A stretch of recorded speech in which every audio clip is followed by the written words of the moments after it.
Aujourd'hui, j'ai envie de vous parler des sagas qui sont malheureusement sous-cotées à mes yeux et qui mériteraient, je pense, plus de visibilité.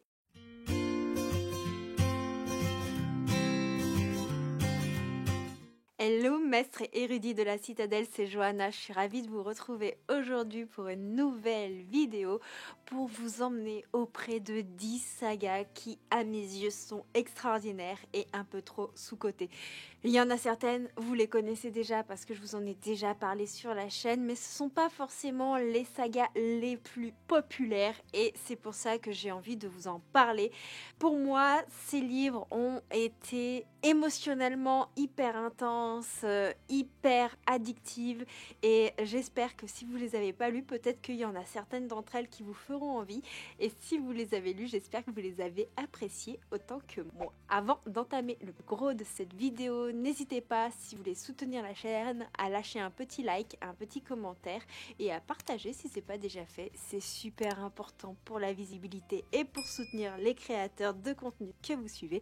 Et maintenant, il est temps de passer à la première saga. Au vu de la température glaciale, je suis accompagnée d'un petit thé pour vous parler de Greka de Lizzie Amaro, qui est pour moi une saga de science-fiction avec de la romance juste extraordinaire. Imaginez un monde où l'homme, après avoir tout oublié, répète les erreurs du passé, mais sur la planète Greka. Dans cette histoire, on va y suivre 3 âmes brisées, Cyanel, Nathanéon et Éliès, qui vont chacun se battre pour leurs propres convictions et leurs propres démons.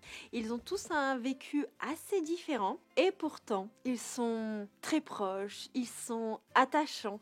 C'est des personnages qui m'ont fait vibrer. Vous avez un petit côté militaire avec un petit côté familial. Vous avez de nombreuses thématiques qui sont parlantes et qui ne pourront pas vous laisser insensible. Et en tout cas, c'est un livre qui m'a bouleversée par la profondeur des personnages.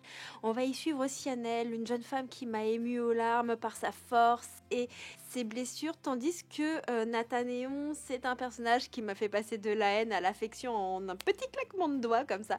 C'est un book boyfriend de qualité. Ouais, je sais que c'est comme ça. C'est un book boyfriend qu'il faut que je vous parle pour que vous compreniez à quel point les sagas sont intéressantes. Enfin bref, c'est un book boyfriend de qualité. Puis il y a Éliès, un personnage que je trouve hyper mystérieux, ambulant et même s'il fait partie, on va dire, du groupe principal, il y a bien plus de personnages dans le groupe principal, c'est un de mes petits chouchous. Greka, c'est plus qu'une histoire de science-fiction avec des complots militaires, avec un entraînement, avec des histoires de famille, mais aussi plein de petites choses liées à la SF.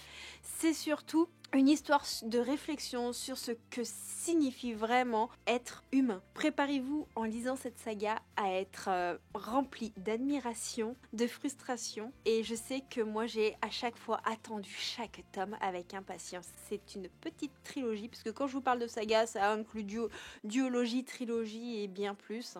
Je n'ai pas fait en fonction de plus de 3 tomes, c'est vraiment du moment qu'il y a plus de 1 livre. Voilà. Mais en tout cas, moi j'ai passé un excellent moment avec cette saga. C'est une saga que j'adore de tout mon cœur. Elle était publiée chez Inceptio. Je ne sais pas si vous pouvez la trouver encore en brochet. En tout cas, d'occasion, on la trouve. Mais je crois que en numérique, elle est encore disponible et j'espère qu'elle aura une belle réédition dans le futur. Je continue avec les livres publiés chez Inceptio. Malheureusement, une saga dont le dernier tome n'a pas eu la visibilité escomptée. Je vous en ai parlé dans le dernier update lecture. Il s'agit des Chroniques oubliées d'Hyperion. Alors, je ne sais pas si on peut encore acheter les brochets, mais en tout cas, les versions Kindle sur Amazon pour lire en e-book sont encore tout à fait disponibles, donc n'hésitez pas. Alors, dans les Chroniques oubliées d'Hyperion, vous allez entrer dans un monde en guerre où tout est possible. On y suit Maxine, une jeune femme forte, drôle, attachante, mais surtout incroyablement badass, qui doit travailler avec le capitaine Glaçon, un homme aussi charismatique qu'exaspérant, que tranchant, Et si vous allez voguer dans un monde de fantasy où il y aura une mythologie avec les rapaces, où il y aura des complots sociopolitiques, un univers hyper étendu, vous allez être aussi captivé par l'attraction et les vibrations de la relation entre les personnages. Et surtout, on a un trope Found Family très très présent. Et ça, c'est vraiment génial. Mais il y a vraiment le côté mythologie des rapaces. C'est un truc que j'ai jamais lu ailleurs et je trouve ça vraiment extraordinaire. Ça fait un petit peu de renouveau. Ce n'est pas une histoire de guerre, enfin un peu, mais pas tellement. C'est aussi un récit, les Chroniques oubliées du Périon, de survie, de sacrifice. Et qu'est-ce que ça serait sans une petite dose d'amour? En tout cas, si vous aimez les héroïnes badass, les petites romances intenses, les complots sociopolitiques, et le tout bien dosé avec zéro spicy, je pense que il y a 4 ou 5 tomes, je crois qu'il y a 4 tomes. Je viens de lire le dernier tome il y a un mois, mais je sais plus combien de tomes exactement il y a, tout va bien. Enfin, ouais, 4 tomes, je pense que il devrait grandement vous plaire. Si vous aimez tout ce qui touche aux astres, il y a une duologie de Morgane Rugraff, Lune Ardente, qui pourrait totalement vous captiver. Alors pour le coup, attention, trigger warning, on est sur une dark romantasy pour le coup, et c'est l'histoire surtout d'un sacrifice. On va y suivre la princesse Siobhan qui fait partie du peuple de la Lune et qui va se sacrifier pour pouvoir sauver son peuple. Elle va aller dans le clan du peuple du soleil pour épouser le prince héritier et mettre fin à une guerre. Mais ce mariage va être le prix d'un lourd tribut et on va dire que tout ne sera pas facile pour Siobhan. C'est un livre que j'ai lu il y a un moment déjà, mais c'est un roman qui m'avait secoué par sa brutalité, par sa poésie. J'ai été transportée dans ce monde où le soleil et la lune vont dicter le destin des hommes, mais surtout j'ai été fascinée par les personnages, notamment un des protagonistes masculins que j'ai trouvé complexe, fascinant. Il m'a fait osciller entre l'amour, l'exaspération, j'avais envie de le secouer tout en même temps que j'avais envie de lui faire un gros câlin. C'est une duologie où chaque page est une montagne russe d'émotions. Morgane Rugraff, elle a vraiment créé un chef-d'œuvre avec cette duologie et franchement, je ne comprends pas pourquoi on n'en entend pas plus parler que ça. Amateur de romantasy, à la fois dans les histoires qui servent sur la romance, la fantaisie avec un soupçon de dystopie, foncez lire Calliope de Coconan. En plus, je crois que le premier tome vient de sortir en poche chez Ito. À la base, il y a une première édition, celle que je possède, qui était éditée chez Cherry Publishing et les droits ont été rachetés par Black Ink Edition. L'édition est également sublime et maintenant vous les avez en poche, donc il y a zéro excuse. Et je crois qu'il y a également le livre audio si je dis pas de bêtises. Et dans Calliope, vous allez découvrir que l'amour peut devenir une prison. Calliope, c'est une héroïne courageuse, généreuse, qui doit affronter un fiancé au cœur glaçant. Surtout que elle, si elle se rappelle de lui, puisqu'ils s'étaient rencontrés en tant que prince héritier, lui est surpris de voir une femme qu'il ne pensait pas être la princesse du royaume ennemi. Et c'est pareil, Calliope, elle s'est sacrifiée en voulant sauver son peuple, mais cela ne va pas la laisser indemne. Ce livre, il m'a touchée en plein cœur. La plume de Coconan, elle est extraordinaire. J'ai ressenti la douleur, la solitude, mais également la détermination de notre héroïne. Ce roman, il aborde vraiment des thèmes hyper forts, notamment tout ce qui touche à la condition féminine, au pouvoir et à la résilience. Chaque page me donnait envie de crier, de pleurer et d'encourager Calliope, qui est une héroïne extraordinaire. C'est un récit à la fois sombre et lumineux, un récit que j'ai pris plaisir à lire et ça fait d'ailleurs longtemps que je ne l'avais pas remis sur le devant de la scène. Je ne sais pas s'il y en a qui connaissaient le Club Dorothée. Moi, je sais que j'étais pas génération Club Dorothée, je date de quelques années, pas très loin, mais un petit peu après. Et ceux qui ont connu le Club Dorothée, vous vous souvenez peut-être de Princesse Sarah. Un petit dessin animé tout mignon d'une jeune fille qui va se retrouver dans une école, ou plutôt un internat, et son père va repartir faire ses affaires, mais quand il va décéder, Sarah va être laissée pour compte. Et ben, il y a une adaptation avec un petit côté steampunk hyper sympathique de Audrey Holweth, Nora Moretti, et je ne sais plus le nom de l'illustratrice, mais la BD est absolument sublime. J'ai lu tous les tomes, je me suis régalée. Quelle douceur, quelle bouffée d'air frais. C'est une BD qui va vous montrer les épreuves que vit Sarah, mais avec un tout autre regard. Une jeune fille généreuse et remplie d'intelligence qui m'a rappelé l'importance de la bonté, même face aux pires injustices. Et chaque illustration est incroyable et vous raconte l'histoire.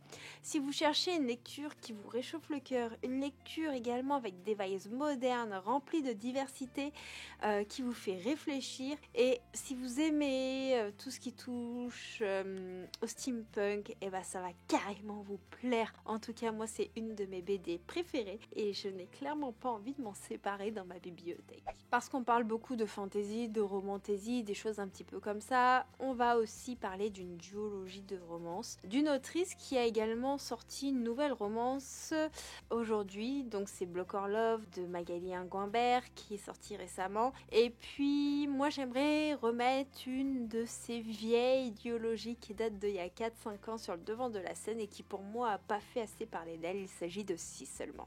Attention avec cette duologie, par contre préparez vos mouchoirs, car Si Seulement c'est une histoire qui vous brise et qui vous répare à la fois. Moi j'ai été totalement brisée, j'ai vidé un paquet complet de mouchoirs. Vous allez y suivre dans cette histoire Alyssa, une jeune femme timide, rêveuse, pleine d'espoir et qui a également très peur. Et vous avez Luc qui était son meilleur ami, son voisin. Le lycée a fait qu'ils se sont éloignés parce qu'elle était timide, lui il était populaire. Et puis un jour ils vont aller à Yale ensemble. Mais, si leur amitié prend un autre tournant, ils ne sont pas prêts à vivre ce qu'ils vont. Et je ne vous dirai pas quoi, bien entendu. Cette histoire d'amour, d'amitié, c'est tellement plus qu'un roman. C'est une leçon de vie, c'est un cri d'espoir, c'est une plongée dans les émotions les plus profondes et surtout c'est également l'enfer, la peur, l'angoisse qui vous prend aux tripes parce que il y a tellement de choses qui sont relatées dans cette histoire. Juste de penser à ce qui se passe dans le livre, alors que je croyais à la base lire un truc tout doudou dans une petite romance universitaire toute mignonne, et ben j'ai le cœur qui se serre. La transition est peut-être un peu brute, mais plongeons dans un monde horrifique avec Merci de Mirka Andolfo, une bande dessinée vraiment géniale qui vous transporte dans un univers sombre et fascinant. Lady Hélène, une femme énigmatique et complexe, m'a intriguée dès la première page. Vous allez être dans une histoire où notre Lady va arriver dans un petit village où on montre que c'est une grande dame et tout ça, mais il se passe des choses, une créature sévit, des corps sont retrouvés et cela coïncide avec l'arrivée de Lady Hélène, de son majordome. Dans cette histoire, vous allez y suivre également Rory, une petite fille amérindienne, une petite fille qui m'a touchée vraiment au plus profond de mon cœur. Et entre esclavage, discrimination, secret, l'histoire de Merci va vous toucher avec des thématiques lourdes tout en comportant une petite touche d'élégance. Et les graphismes sont à mes yeux clairement une œuvre d'art. Merci, c'est une expérience à la fois visuelle et émotionnelle qui ne pourra pas vous laisser insensible. Et croyez-moi, si vous le lisez vers 3-4 heures du matin comme moi, vous serez totalement plongé dans cette ambiance. Ajoutons un petit peu de lumière après le petit coup horrifique. J'essaie de faire mieux dans les transitions avec Sœur de sang de Nikki Popretto. Vous m'entendez souvent en parler en ce moment parce que c'est une de mes sagas favorites et une saga qui malheureusement n'a pas la visibilité escomptée et n'est pas autant connue que ce que je le souhaiterais. Dans cette histoire, les phénix sont symboles de résilience, de renaissance et surtout, vous allez y suivre deux sœurs, Véronica et Val, qui sont opposées. Et on va dire que ce qui les oppose m'a totalement bouleversée. On est dans une relation fraternelle à la fois belle et tragique, un mélange parfait d'amour et de jalousie, parce que l'une a eu un phénix qui a éclos, l'autre, l'œuf n'a pas éclos. On est dans un monde où la magie est interdite, où les chasseurs de phénix et les phénix se sont traqués, tués. Et suite à cette histoire de jalousie, les deux sœurs vont devoir se séparer. Véronica va trouver un clan de phénix. Ce clan, elle va essayer de l'intégrer, mais il faut savoir que les femmes ne sont pas les bienvenues. Donc à elle de redoubler d'ingéniosité pour pouvoir arriver à l'intégrer. Et on on va avoir un aperçu dans le premier tome de sa sœur, qui va bien prendre plus d'importance dans les tomes suivants. Mais sachez que ce roman vous fera voyager dans un univers riche et complexe, où chaque détail, chaque mythe vous entraîne plus loin. Ce livre, c'est vraiment une ode à l'aventure, à la magie et à l'importance de croire en soi. Et en tout cas, si vous aimez les royaumes perdus, les histoires de Rénome et les créatures aussi chaudes, incroyablement majestueuses et dangereuses, n'hésitez pas à découvrir cette incroyable trilogie. Partons dans un univers un petit peu dark. Alors pour le coup, il y a 3 tomes et un spin-off. Je n'ai lu que les 2 premiers tomes, mais je ne comprends pas pourquoi je n'avais pas entendu parler de cette saga qui date depuis un moment, parce que moi j'ai totalement accroché et elle commence à se hisser parmi mes préférés. Il s'agit de L'Ange de la Nuit de Brent Weeks. En plus, le tome poche a été réédité récemment et donc le premier tome c'est La Voix des Ombres, le second Le Choix des Ombres et le tome 3 c'est Au-delà des Ombres. Si vous aimez les récits sombres et intenses, L'Ange de la Nuit est totalement fait pour vous. Vous allez y suivre Azod qui est un apprenti assassin qui va devoir suivre le cursus de son maître et qui va découvrir un monde rempli de dangers, d'épreuves et de manipulations. Azod, c'est un jeune garçon qu'on va voir grandir, évoluer et qui m'a impressionné, à la fois par sa résilience mais aussi par sa complexité, parce que oui, on est avec un héros très complexe et croyez-moi que chaque chapitre va vous imbriquer dans un puzzle émotionnel avec des scènes d'action totalement incroyables qui vont vous laisser sur le popotin. Le dernier tome m'a laissé en mode What? Mais comment je fais? J'ai d'autres livres à lire, mais j'ai envie de lire le tome 3 là maintenant tout de suite. Ouais, c'était totalement ça.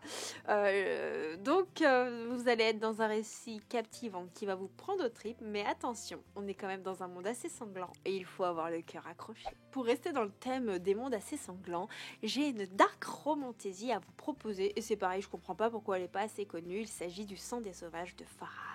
Alors, on est vraiment dans une romantasy brute dérangeante où vous allez y suivre Sanae qui est une guerrière implacable et qui m'a inspirée par sa force et sa détermination. Mais surtout si Sanae elle fait partie d'une armée, qu'elle essaie de protéger son village, qu'elle essaie de survivre, elle va découvrir la vérité sur les sauvages, sur sa famille et plein d'autres choses. Et elle va être captive. Il va se passer des choses. Je vous en dis pas plus. Mais ce livre m'a fait vraiment passer par beaucoup d'émotions parce qu'il y a énormément de choses dérangeantes.